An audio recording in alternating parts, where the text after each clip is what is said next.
전 세계 생태학계를 뒤흔든 사건이 한국에서 일어났습니다. 누구도 가능하리라 믿지 않았던 멸종위기 원앙과 백로의 도심 번식. 수십 년간 실패한 국가들이 지켜보는 앞에서 서울 한복판 청계천에서 믿기 힘든 장면이 포착됐습니다. 도대체 이곳에서는 무슨 일이 벌어진 걸까요? 지금 그 이야기를 시작하겠습니다. 저는 엘레나 뮬러입니다. 스위스 추리히 대학교에서 도시 생태 보건 전략을 연구해 온 지 30해가 넘었어요. 제 전공은 멸종 위기종의 도심 적응 패턴이고 특히 조류의 서식지 선택 메커니즘을 분석하는 일을 해왔죠. 유럽 전역의 하천 보건 프로젝트에 자문을 제공했지만 솔직히 말하면 대부분은 실패했습니다. 제네바의 론강, 파리의 센강, 런던의 템스강. 모두 막대한 예산을 투입해 생태 복원을 시도했지만 백로나 원앙 같은 대형 조류는 결코 도심으로 돌아오지 않았어요. 소음과 조명, 예측 불가능한 인간 활동이 그들에게는 너무 큰 스트레스였죠.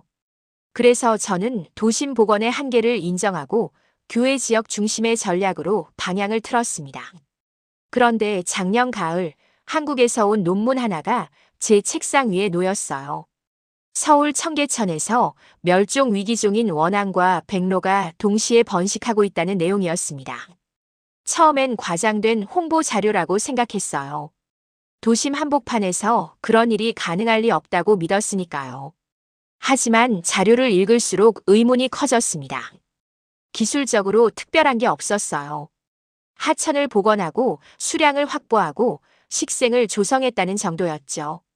이런 방식은 유럽이 먼저 시도했던 겁니다. 그런데 우리는 실패했고 한국은 성공했다니 그 간극이 너무 컸어요. 저는 밤새 자료를 뒤적이다가 문득 오래된 기억 하나가 떠올랐습니다. 10년 전 제네바 호숫가에서 목격했던 어린 백로의 부상 사건이었어요. 당시 전문가들은 그 백로가 도심 환경에 적응할 거라 예측했지만 결국 그 개체는 일주일 만에 사라졌죠. 자연은 우리의 예측보다 훨씬 더 정직했습니다.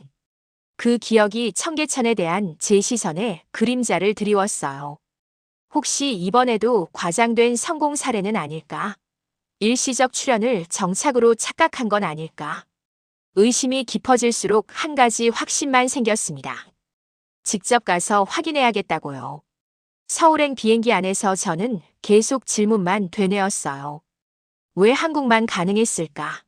무엇이 달랐을까? 창밖으로 보이는 구름 사이로 제 안의 불신과 호기심이 계속 싸우고 있었습니다.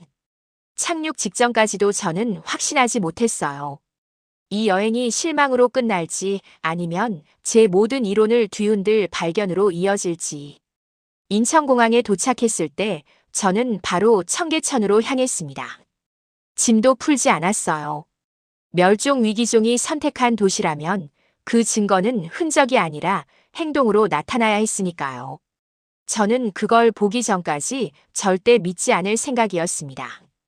그리고 그 판단이 이 여정의 첫 갈등이 되어 저를 끝까지 흔들게 될 줄은 그때 몰랐어요. 청계천의 물가에 처음 섰을 때 제가 가장 먼저 느낀 건 조용함이었어요. 도시 한복판인데도 물결이 스치는 소리가 귀를 찌를 만큼 선명했습니다. 지나가는 사람들은 속도를 줄였고 아이들은 발끝으로만 다가갔죠.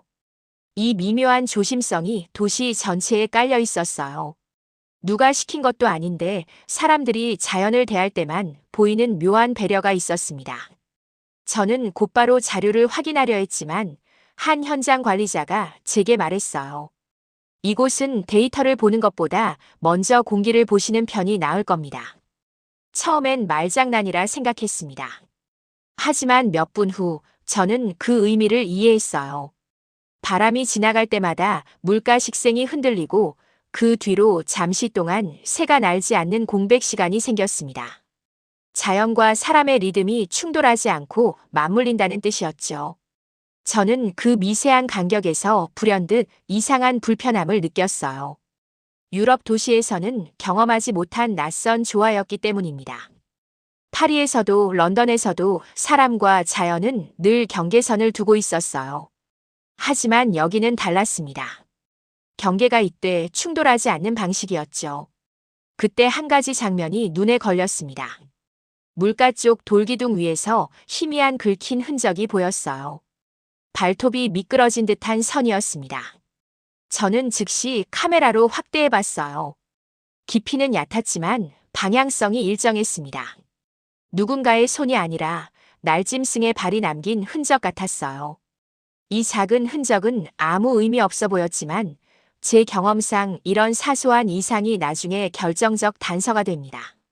저는 그것을 마음속에 고이 걸어두었어요. 언젠가 이 흔적의 의미가 드러나리라는 예감이 들었습니다. 청계천은 생각보다 더 도시적이었어요. 주변은 콘크리트 벽과 다리, 인공 구조물이 많았습니다. 그런데도 식생의 밀도는 자연 습지와 거의 유사했죠. 이 조합은 쉽게 조작해낼 수 없는 패턴이었습니다. 도시의 외형과 자연의 행동이 충돌하지 않고 있었어요. 저는 계속해서 물 위를 바라봤습니다. 바람의 길, 빛의 반사 위치, 시민들의 동선.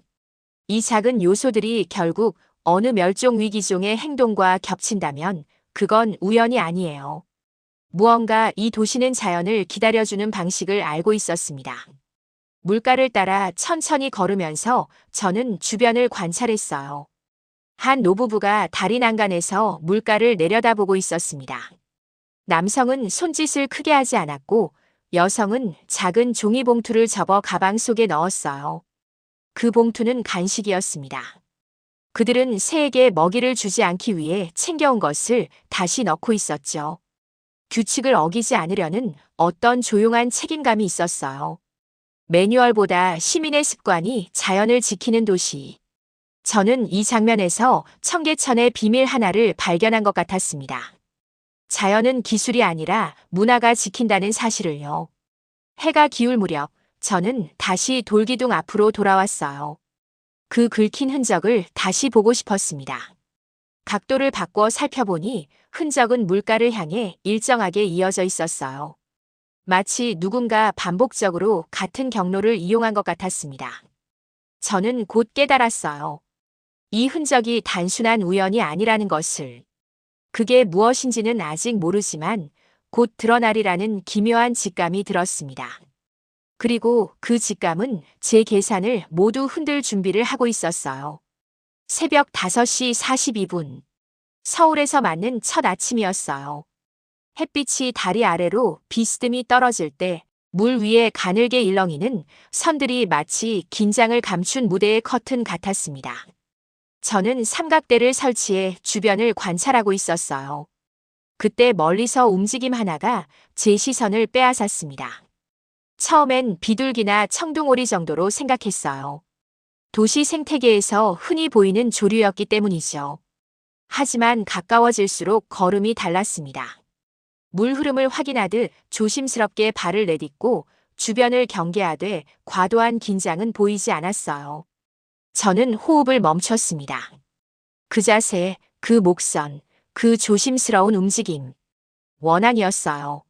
멸종 위기에서 벗어났다고는 하나 도시 중심부에서 번식하는 건 유럽에선 상상조차 어려운 일입니다.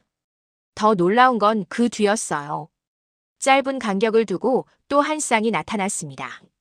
두 쌍이 동시에 도심 한복판에 진입하는 일은 자연에서 매우 드문 패턴이에요. 의도적 선택이 아니면 이런 동선은 만들어지지 않습니다. 저는 카메라 셔터를 누르면서도 믿기지 않았어요.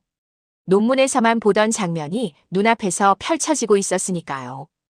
경이감이 이어지기도 전에 또 다른 존재가 나타났습니다. 멀리서 하얀 형체가 다리를 비집고 걸어 나왔어요. 목을 길게 뺀 백로였습니다.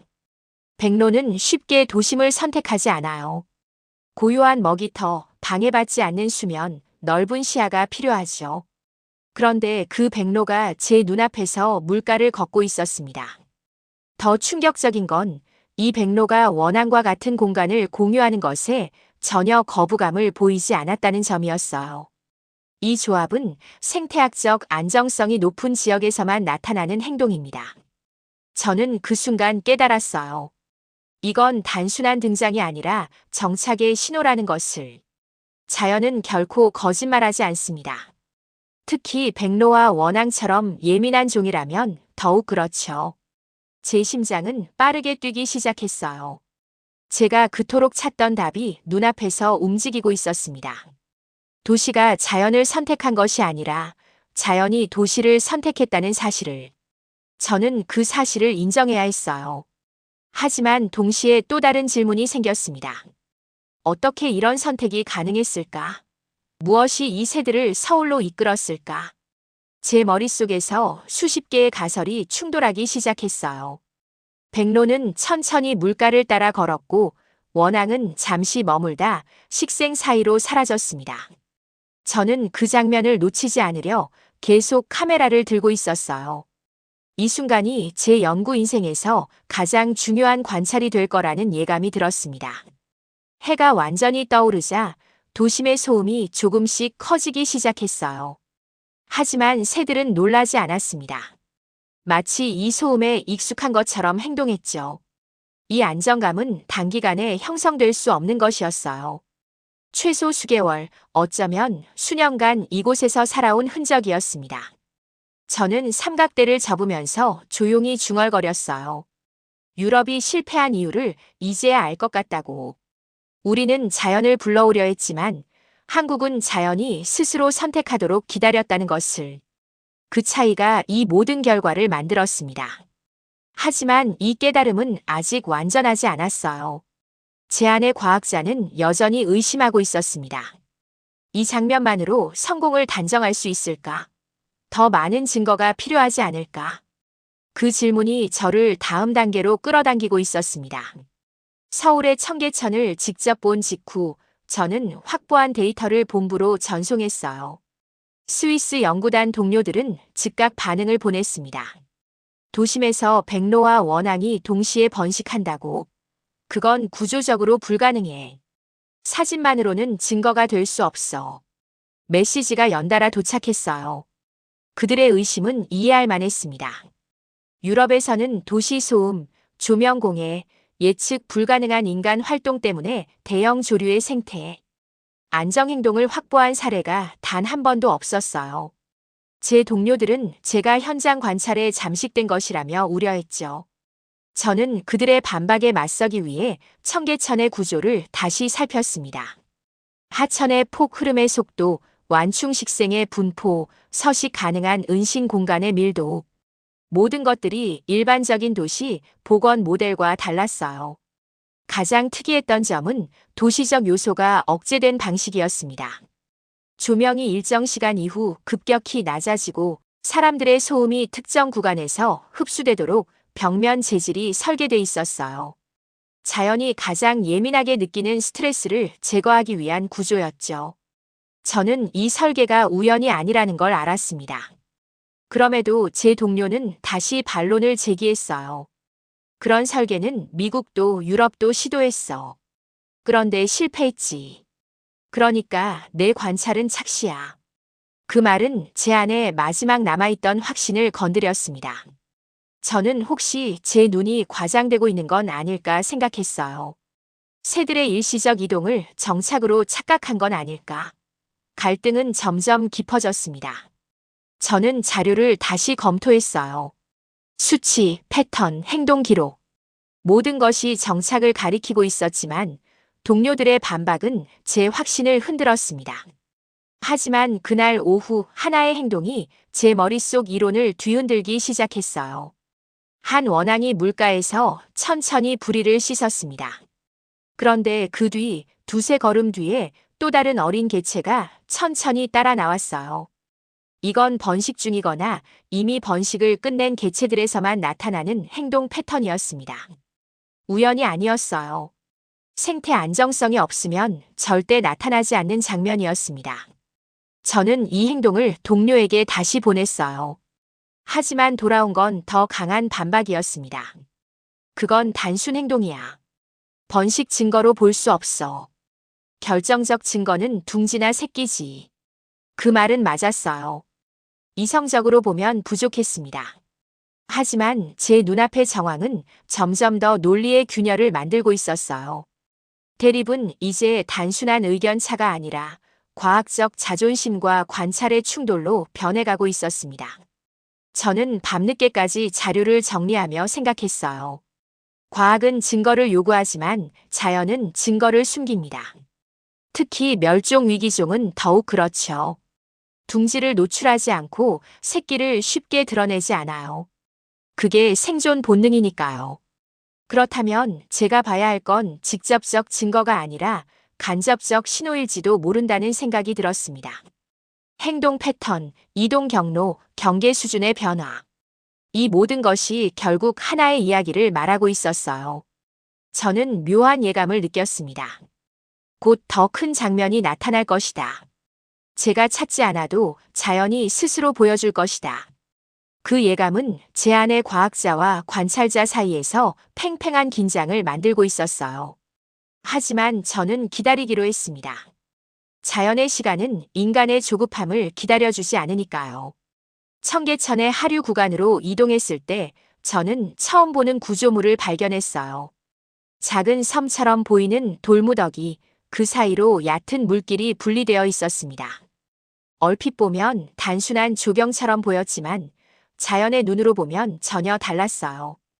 이건 명백히 은신 공간이었습니다. 백로와 원앙 같은 예민한 조류는 쉼터와 먹이터 사이에 이런 구조를 필요로 해요. 유럽에서는 하천 정비 시 이런 공간을 거의 고려하지 않습니다. 우리는 통제와 모델링을 우선했기 때문이죠. 하지만 청계천은 달랐어요. 자연의 필요를 먼저 배치하고 그 사이에 사람의 공간을 끼워 넣은 방식이었습니다. 저는 주변을 유심히 살폈어요. 물빛은 인위적으로 과도하게 정화된 색이 아니었습니다. 은근한 탁함이 살아있었고 수서 곤충의 흔적이 보였어요. 생명 다양성이 높다는 표식이었죠. 여기에 조류가 원하는 최소 조건이 충족된다면 이곳은 도심에서도 충분히 서식할 수 있습니다. 하지만 그보다 더 놀라운 건 시민 행동이었어요. 한 노부부가 다리 난간에서 물가를 내려다보고 있었습니다. 남성은 손짓을 크게 하지 않았고 여성은 작은 종이봉투를 접어 가방 속에 넣었어요.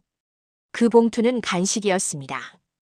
그들은 새에게 먹이를 주지 않기 위해 챙겨온 것을 다시 넣고 있었죠. 규칙을 어기지 않으려는 어떤 조용한 책임감이 있었어요. 매뉴얼보다 시민의 습관이 자연을 지키는 도시. 저는 이 장면이 청계천의 진짜 비밀일 수 있다고 직감했습니다. 기술이 아니라 문화가 자연을 지킨다는 사실을요. 그때 작은 기척이 들렸습니다. 물가 쪽에서 무언가 바람을 가르는 듯한 소리였어요. 저는 천천히 고개를 돌렸습니다. 낮은 자세로 흐르는 물을 확인하고 있는 백로 한 마리였어요. 이 백로는 주변을 경계하는 대신 주변에 익숙한 듯 행동했습니다. 그 긴 목의 움직임은 안정감 그 자체였죠. 바로 그 순간 제 귀에 익숙한 진동음이 들렸어요. 연구단 동료들에게서 다시 메시지가 도착한 것이었습니다. 멸종위기종 출현만으로 성공이라 주장할 수 없어. 정착은 구조적 패턴이 필요한데 서울은 조건을 충족하지 못해. 저는 화면 속 문장을 보는 순간 웃음이 나왔어요. 조건을 충족하지 못해. 그들의 말과 제 눈앞의 풍경이 완전히 다른 세계를 말하고 있었습니다. 저는 답장을 보내지 않았어요. 대신 카메라를 들어 백로의 움직임을 기록했습니다. 백로는 천천히 물가를 따라 이동했어요. 발을 내딛는 간격, 목을 숙이는 각도, 주변을 확인하는 빈도. 모든 것이 안정된 서식 행동을 보여주고 있었습니다. 이건 일시적 방문이 아니라 장기 거주의 신호였어요. 저는 이제 알고 있었습니다. 결론이 가까워지고 있다는 것을. 이 도시는 단순히 자연을 불렀던 것이 아니라 자연이 돌아올 수 있도록 매일 조금씩 자리를 비워준 도시였다는 것을. 하지만 터닝 포인트는 아직 오지 않았어요. 저를 완전히 굴복시킬 결정적 순간이 남아 있었습니다. 해가 서쪽으로 기울기 시작했어요. 저는 청계천을 따라 천천히 걸었습니다. 동료들의 메시지는 더 이상 확인하지 않았어요. 자연이 보여주는 증거가 그 어떤 논문보다 명확했으니까요. 저는 조용히 중얼거렸습니다. 곧 답을 보게 될 거라고. 그날 저녁, 저는 청계천에서 가장 조용한 구간에 머물렀어요. 시민들의 발걸음이 줄고 도심의 조명이 낮아질 때였습니다. 생태계의 진짜 모습은 인간의 활동이 잠잠해진 순간에 드러나기 때문이에요. 저는 카메라를 내려놓고 육안으로만 바라보기로 했습니다. 때때로 기계의 관측은 자연의 흐름을 놓칠 수 있어요. 자연은 숫자가 아니라 패턴으로 말하니까요. 물가에 앉은 지 20분쯤 되었을 때 미세한 흔들림이 시야에 들어왔습니다. 식생 사이가 불규칙하게 움직였어요. 저는 숨을 죽였습니다. 갑자기 두 개의 작은 그림자가 나타났어요. 크기로 보아 어린 개체였습니다. 새끼 원앙이었어요. 저는 순간 몸이 굳었습니다. 도시 중심부에서 어린 개체가 나오는 건 번식이 이미 이루어졌다는 명확한 증거였어요. 이건 단순 출현이 아니었습니다. 도심 한복판에서 멸종 위기종이 세대를 이으며 살아가고 있다는 선언이었죠. 하지만 이 장면에서 더 충격적인 건 그 다음이었어요. 식생 뒤에서 성체가 고개를 내밀었습니다. 그 움직임은 서둘지도 경계하지도 않았어요. 조용히 주변을 보고 다시 새끼들에게 시선을 돌렸습니다. 이 평온함은 단순한 서식 가능 상태를 넘어선 서식 안정 상태였어요. 자연이 스스로 믿음의 신호를 보낼 때만 나타나는 행동입니다. 그 순간 오늘 아침 보았던 돌기둥에 긁힌 흔적이 머릿속에 번개처럼 스쳤어요. 이틀 전 제가 심어두었던 그 복선. 그 흔적의 방향과 위치가 바로 지금 나타난 새끼들의 이동 패턴과 일치했습니다. 자연은 이미 며칠 전부터 저에게 답을 보내고 있었던 거예요. 제 심장은 빠르게 요동쳤습니다. 저는 카메라를 꺼내지 않았어요. 그 순간만큼은 기록보다 이해가 우선이었습니다. 제가 연구해온 모든 도시 생태 이론이 이 장면 앞에서 조용히 무너지고 있었어요. 유럽에서 실패했던 이유, 세계 도시들이 포기했던 이유, 그리고 서울만 성공한 이유. 모든 답이 이 고요한 장면 안에 있었습니다.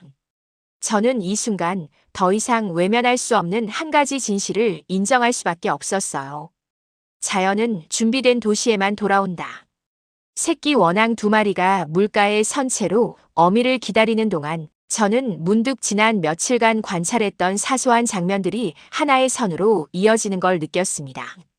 다리 난간을 지나가던 시민들이 새를 놀라게 할까 조용히 속도를 늦춘 행동, 물가의 작은 풀이, 하나를 무심코 되돌려 놓던 노인의 손, 쓰레기를 무심코 버리려던 아이를 말리던 어머니의 낮은 목소리, 하천 벽면을 따라 공명음을 줄이기 위해 설계된 특수 재질.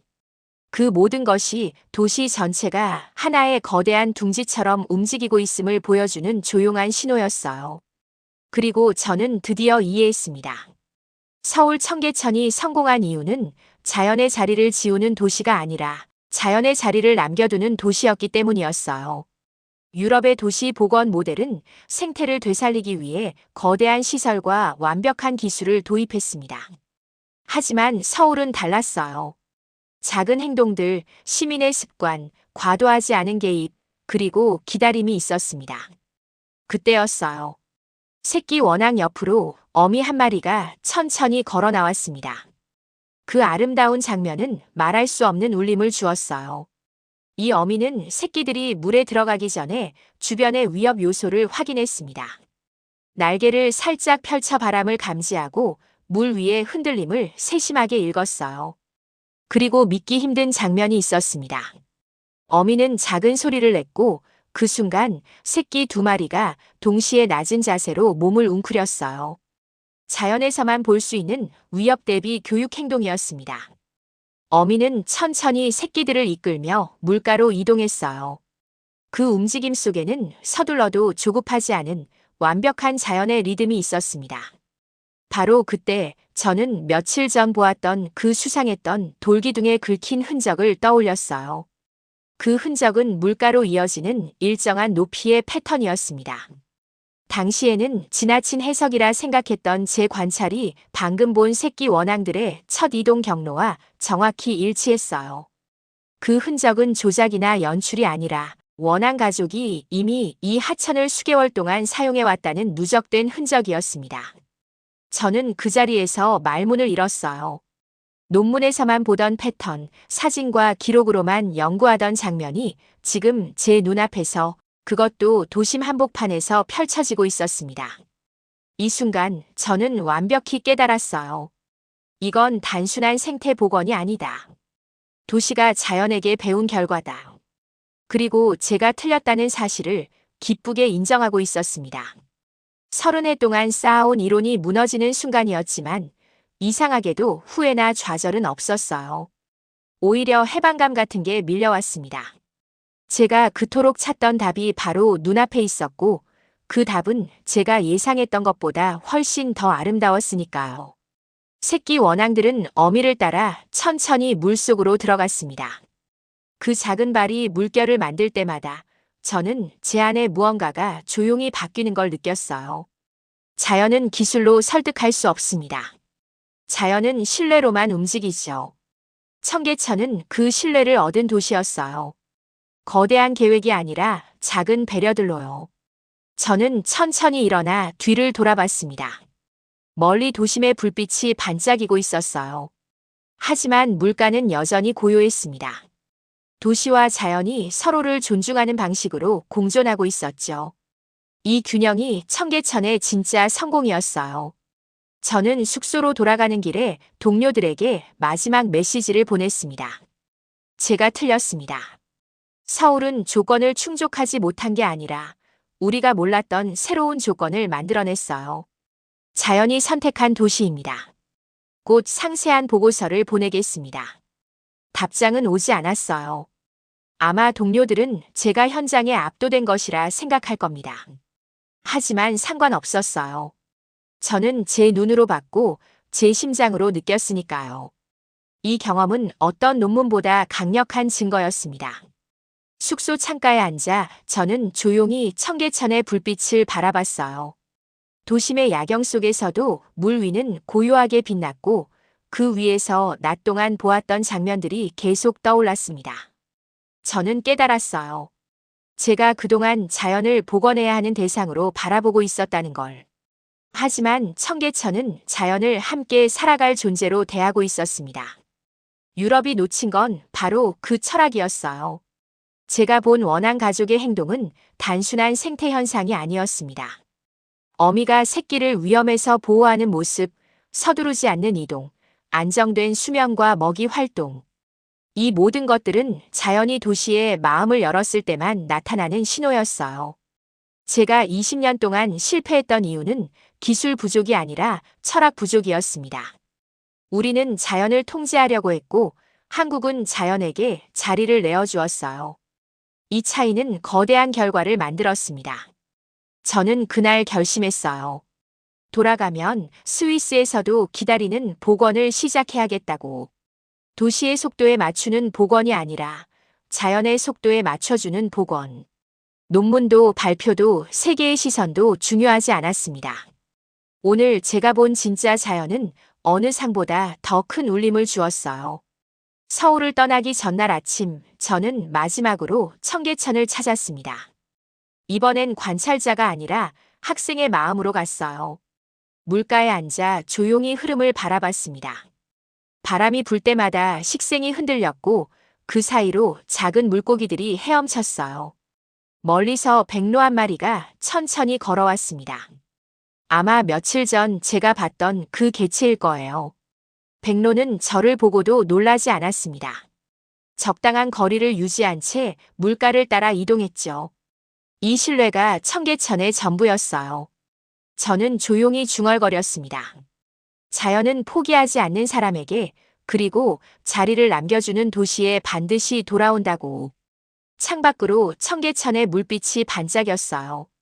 마치 자연이 웃으며 대답하는 것 같았습니다. 공항으로 가는 택시 안에서 저는 동료들에게 보낼 보고서의 첫 문장을 떠올렸어요. 청계천의 성공은 기술이 아니라 철학에서 시작되었습니다. 자연을 초대하는 것이 아니라 자연이 선택할 수 있도록 기다린 결과입니다. 그 문장이 제 머릿속에서 계속 맴돌았어요. 비행기가 이륙하자 서울의 풍경이 점점 작아졌습니다. 하지만 제 안에 남은 청계천의 기억은 오히려 더 커지고 있었어요. 새끼 원앙의 작은 발, 백로의 긴 목, 시민들의 조용한 배려. 모든 것이 하나의 완벽한 생태계를 만들고 있었습니다. 스위스로 돌아온 뒤 저는 즉시 새로운 프로젝트를 시작했어요. 제네바 론강에 청계천의 철학을 적용하는 계획이었습니다. 동료들은 처음엔 회의적이었지만 제가 가져온 자료와 관찰 기록을 보고는 조금씩 마음을 열었어요. 우리는 더 이상 자연을 통제하려 하지 않았습니다. 대신 자연이 필요로 하는 공간을 먼저 확보하고 시민들이 자연을 배려하는 문화를 만드는 데 집중했어요. 시간이 걸릴 거라는 걸 알았습니다. 하지만 기다릴 준비가 되어 있었죠. 2년 후 론강에서 첫 번째 백로가 관찰되었습니다. 완벽한 정착은 아니었지만 분명한 신호였어요. 자연이 우리의 노력을 지켜보고 있다는 증거였습니다. 저는 그 소식을 듣고 청계천을 떠올렸어요. 서울은 제게 단순한 성공 사례가 아니라 새로운 시작을 준 도시였습니다. 생태학자로서 두 번째 인생을 시작하게 해준 곳이었죠. 저는 지금도 가끔 청계천의 사진을 꺼내봅니다. 새끼 원앙이 물가에 선 그 순간을요. 그 사진을 볼 때마다 저는 다짐해요. 자연은 절대 서두르지 않는다고. 우리가 할 일은 기다리고 배려하고 자리를 내어주는 것뿐이라고. 청계천이 증명했듯이 그 작은 실천들이 모여 기적을 만든다는 걸요. 오늘도 저는 연구실 창가에 서서 론강을 바라봅니다. 언젠가 이곳에도 원앙 가족이 찾아오는 날이 올 거라 믿어요. 그날이 오면 저는 조용히 물가에 앉아 그들을 지켜볼 겁니다. 서울 청계천에서 그랬던 것처럼요. 자연은 준비된 도시에만 돌아옵니다. 그리고 저는 평생 그 준비를 멈추지 않을 겁니다.